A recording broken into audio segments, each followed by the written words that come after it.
And now comes Edward Scissorhands, another inventive effort in which the hero is strangely remote. He is intended, I think, as an everyman, a universal figure like one of the silent movie clowns, who exists on a different plane from the people he meets in his adventures. Our problem is that the other people are as weird in their ways as he is. Everyone in this film is stylized and peculiar, so he becomes another exhibit in the menagerie instead of a commentary on it.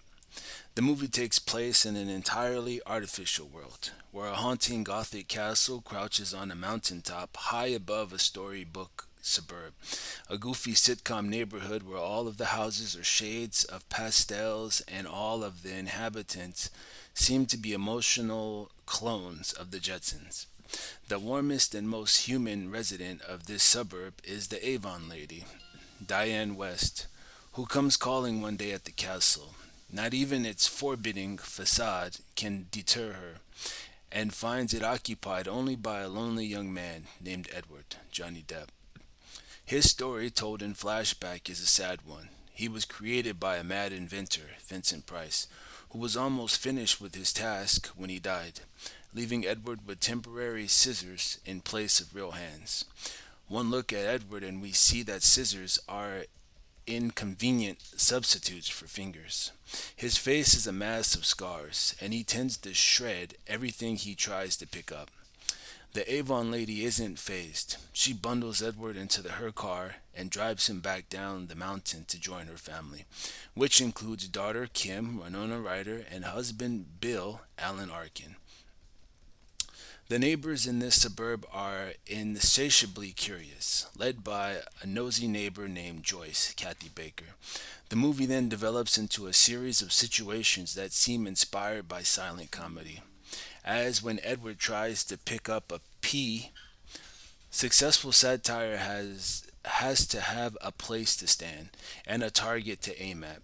The entire world of Edward Scissorhands is satire, and so Edward inhabits it, rather than taking aim at it, even if he lived in a more hospitable world. However, it is hard to tell what satirical comment Edward would have to make, because the movie makes an abrupt switch in his character about two-thirds of the way through. Until then, he's been a gentle, goofy soul, a quixotic outsider. Then Burton and his writer, Carolyn Thompson, go on autopilot and paste in a standard Hollywood ending. You know what that is? The hero and the villain meet. There is a deadly confrontation and no prizes for guessing who wins, except in pure action films. Situations used to be solved by dialogue and plot developments. No more. Now someone is killed, and that's the solution. And the movie is over.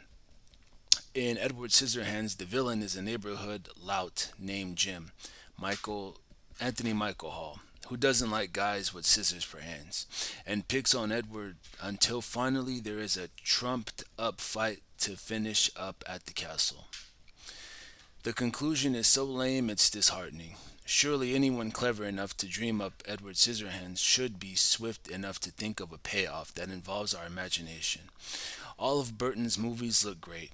Pee Wee's Big Adventure was an unalloyed visual delight. And so was Beetlejuice and Batman. He gave us a Gotham City that was one of the most original and atmospheric places I've seen in the movies. But shouldn't there be something more? Some attempt to make the characters more than caricatures? All of the central characters in Burton's film, Pee Wee, the Demon Beetlejuice, Batman, the Joker of Edward Scissorhands, exists in personality vacuums. They're self contained oddities with no connection to the real world. It's saying something about a director's work when the most well rounded and socialized hero in any of his films is Pee Wee Herman.